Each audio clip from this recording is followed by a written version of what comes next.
follow ka sa amon nga page mo. Sige, follow ta. Wala pa. Follow mo. Okay, ma'am. Pwede lang pa sa tiyak mo, ma'am. O, sige.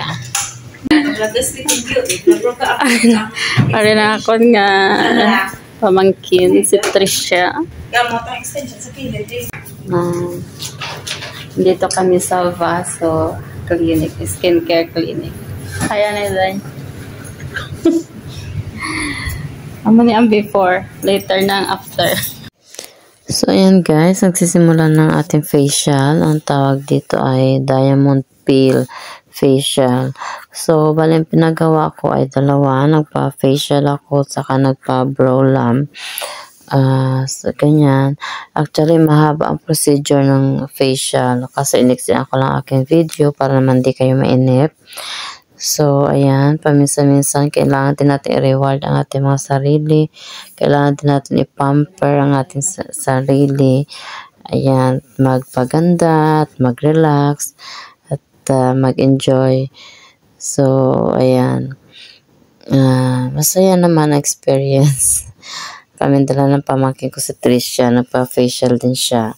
So, ayan, tignan lang natin ang outcome mamaya. Yan pa yan ang ginagawa sa kilay ko. Ang tawag naman ay brow lamp. Yung brow lamination.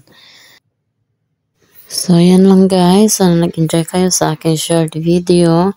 Lagi nating tatandaan na deserve din natin na i-treat at i-reward ang ating mga sarili paminsan-minsan.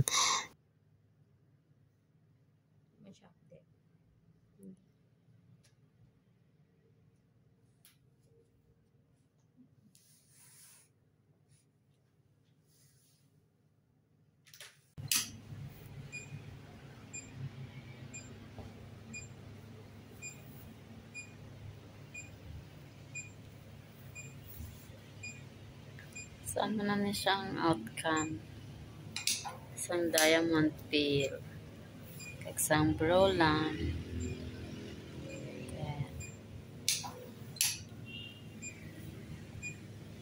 Dito lang yan sa Vaso Skincare Clinic. I-visit nyo guys. Diba? Nag-feeling diamond. Feeling diamond na ang aking face. I-try nyo rin. Try nyo man dali sa Vaso Skincare Clinic. Kay kanami dali ang ilang mga staff. Kag ang ilang damo ilang services.